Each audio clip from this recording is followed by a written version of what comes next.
Станислав Саламұлы, әңгіме жоқ, прогресс бар, ойын өзгеріп келеді, жақсы жағынан. Ты по-французски сейчас говоришь?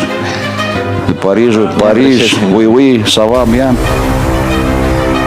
Сіз Ресей ұлттық құрамасының бапкерлік еткенде, мен ойындарыңызды көрдім. Ол жақта да прогресс өте жоғары деңгейде болды. Енді Қазақстан ұлттық құрамасын сондай деңгейде көру үшін өзіңіз айтып жатсыз, жаңа команда құрып жатырмын деп. Қанша уақытта біз жаңа Қазақстанның жаңа футболын көруіміз мүмкін? Вопрос и ответ или это долго? Вопрос был, мы видим прогресс. Также вы работаете с сборной России, там мы тоже видели прогресс. И сколько времени требуется, чтобы вывести Казахстан, сборную Казахстана? Вам соврать или правду сказать? Правду. Ну тогда как я тебе могу сказать? Как, сколько надо? Вот во всяком случае мы работаем. Я вот и вчера это говорил, и сегодня говорю, и говорю всегда. Если я работаю сердцем, а не после подписи. Мы работаем, еще раз повторяю, я не могу вам сказать, вот тогда будет.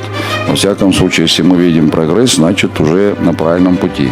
Насколько вообще этот прогресс возможен, потому что есть командная игра, но есть еще индивидуальные качества. Нам надо игроков на каждую позицию хотя бы минимум 2. Вот нам вот этой селекцией, вот этим и селекцией тоже занимаемся. Одного позвал, Астанов сыграл, эти сыграли. Так потихонечку мы команду найдем, которая может представлять Казахстан на определенном уровне. Но и опять же, мы сейчас говорим про Лигу наций, мы не знаем, кто у нас будет в отборке чемпионата мира.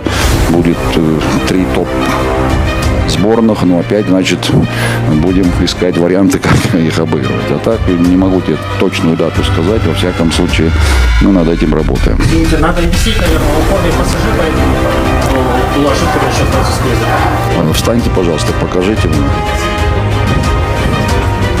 Да. Фан пассажир?